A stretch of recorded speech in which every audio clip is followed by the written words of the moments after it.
Hello guys, welcome to this video और मेरा नाम है अमन त्रिवेदी। आज के इस वीडियो में हम बात करने वाले हैं राहुल गांधी के रिसेंट ट्वीट के बारे में। तो अब सवाल ये उठता है कि मैं राहुल गांधी के ट्वीट के बारे में बात क्यों कर रहा हूं। मैं कोई पॉलिटिकल एनालिस्ट तो हूं नहीं। बात इसलिए कर रहा हूं क्योंकि उनके ट्वीट को लेकर काफी बवाल हो रहा है कि ग्रामर उसमें गलत थी, और इंग्लिश में पढ़ाता हूं तो उसके लिए मैं आपको इस वीडियो में बताने वाला हूं कि क्या वो ग्रामर वाकई में गलत है या नहीं। तो आइए उस वीडियो को जानते हैं। क्या ट्वीट था वो, ये उनका ट्वीट था, इसको हम लोग पोस्टमार्टम करेंगे। लेकिन बिफोर वी मूव ऑन, अगर आप अनअकैडमी पर मेरी क्लासेस ज्वाइन करना चाहते हैं तो ये मेरा बैच चल रहा है, आप इसमें एनरोल कर सकते हैं। साथ ही साथ कन्वर्ट्स का बैच चल रहा था हमारा, तो आपका इसे भी ज्वाइन कर सकते हैं। एंड इसके अलावा डेली 2 फ्री क्लासेस होती हैं, एक रीजनिंग की आपकी दोपहर के 1 बजे और एक इंग्लिश की 5 बजे, आप इन्हें भी ज्वाइन कर सकते हैं। इसके अलावा अनअकैडमी पर कई सारे बैचेस हैं, आप उन्हें भी ज्वाइन कर सकते हैं। और अभी बहुत ही अच्छा ऑफर चल रहा है आपका, अगर आप 1 साल का एसएससी और बैग का सब्सक्रिप्शन लेंगे तो सिर्फ 8,000 रुपए में आपको मिल जाएगा, अगर आप मेरा रेफरल कोड AMANT इस्तेमाल करेंगे तो। और इसके अलावा प्राइस हाइक होने वाला है, 23 तारीख को ये प्राइस हाइक हो जाएगा, तो अभी आप एनरोल कर लीजिए। अभी प्राइसेस कम हैं क्योंकि इस प्राइस के 23 तारीख के बाद ये कीमतें बढ़ जाएंगी तो आपके पैसे ज्यादा देने होंगे, इसलिए आप अभी एनरोल कर सकते हैं रेफरल कोड AMANT यूज करके। अगर आपका कोई सवाल है तो आप इस नंबर पे मैसेज करके मुझसे पूछ सकते हैं। इसके अलावा कॉम्बैट का लिंक कमेंट सेक्शन में, डिस्क्रिप्शन में दिया हुआ है, आप उसमें एनरोल करके इस कॉम्बैट में पार्टिसिपेट कर सकते हैं और स्कॉलरशिप जीत सकते हैं। ठीक है, टेलीग्राम चैनल नहीं ज्वाइन किया है तो लिंक डिस्क्रिप्शन में है, इसे भी ज्वाइन कर लीजिए। और इंस्टा पे फॉलो नहीं किया तो कर लीजिए, क्योंकि वहां पर आपके लिए मजेदार रील्स लेकर मैं आता रहता हूं और वहां पे मैं आपको वोकैबुलरी और ग्रामर पढ़ाता हूं। चलिए बात करते हैं ट्वीट के बारे में। देखिए ये कल पहले तो बिफोर वी मूव ऑन, मैं आपको मिल्खा सिंह जी के लिए माई डीपेस्ट कॉन्डोलेंसेस फॉर हिम, क्योंकि वो बहुत ही अच्छे धावक थे, हमारे देश के स्प्रिंटर थे। On yesterday he died. ठीक है, अब Shri Milkha ji was not just a sports star but a source of inspiration for millions of Indians for his dedication and resilience. तो ये काफी रेजिलियंस और डेडिकेशन के लिए बहुत सारे युवाओं के वो प्रेरणा स्रोत थे। वो ये कहना चाह रहे हैं, वो सिर्फ एक स्पोर्ट्स पर्सन ही नहीं थे। ठीक, माई कंडोलेंसेस मतलब मेरी उनके लिए श्रद्धांजलि है, मेरी उनके लिए संवेदनाएं हैं for his family and friends. यहां तक तो कोई दिक्कत नहीं थी। जो सारा का सारा बवाल हुआ है वो इस बात पे हुआ है कि यहां इन्होंने लिख दिया है इंडिया रिमेंबर्स हर फ्लाइंग सिख।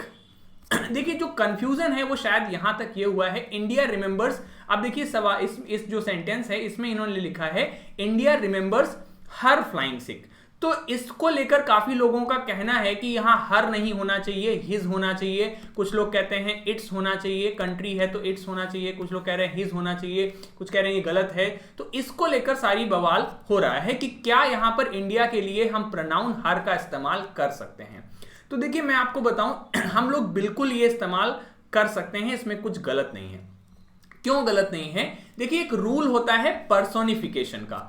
पर्सोनिफिकेशन किसे कहते हैं? पर्सोनिफिकेशन को हिंदी में हम कहते हैं मानवीकरण।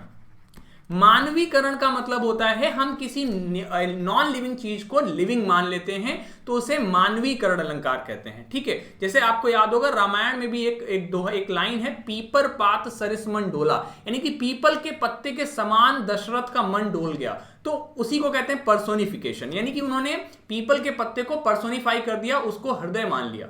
समझ गए? तो पर्सोनिफाई करना मतलब किसी नॉन लिविंग चीज को लिविंग मान लेना। कवियों का ये काम है, वो करते ही हैं। ठीक मतलब हो जाता है when we assume a non living noun as a living noun is called personification.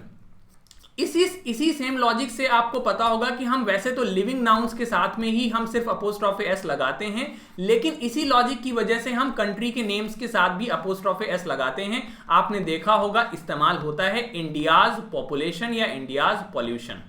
ठीक है, तो ये बिल्कुल सही होता है, इसमें कोई दिक्कत नहीं होती है। इंडियाज पॉल्यूशन या इंडियाज पॉपुलेशन में एकदम सही होता है। इसी कंसेप्ट के आधार पर, चूंकि हमारे देश में भारत को हम भारत माता कहते हैं, हम कहते हैं मदर इंडिया। ठीक है, हम अपने देश को भारत माता कहते हैं। चूंकि हम अपने देश को मदर मानते हैं और मदर के लिए जो प्रोनाउन आएगा वो क्या आएगा?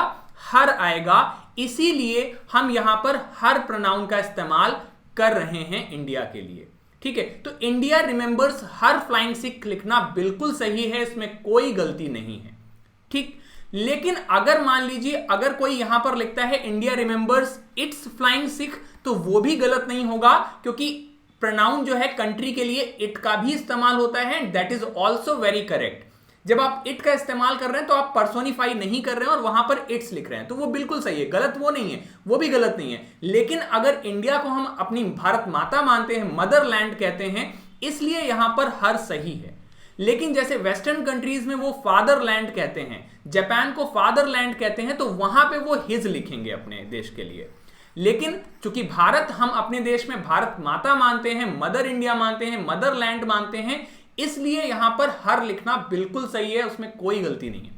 ठीक है, तो ये बिल्कुल सही ट्वीट है, कुछ गलत नहीं है। और वैसे भी ज्यादातर जब कोई भी ये बड़ी बड़ी सेलिब्रिटीज ट्वीट करते हैं तो इसके पीछे पूरी टीम होती है जो हर चीज को देखती है, और उनकी जो टीम है वो पूरा उसका पोस्टमार्टम करती है, उसको देखती है कि क्या कोई गलती तो नहीं है, कोई ग्रामेटिकल मिस्टेक तो नहीं है। वो जानते हैं इस चीज को अच्छे से कि अगर कोई भी ग्रामेटिकल मिस्टेक होगी तो उसको लेकर बखेड़ा खड़ा होगा और ट्विटर पे ट्वीट और ट्रेंड वगैरह होगा।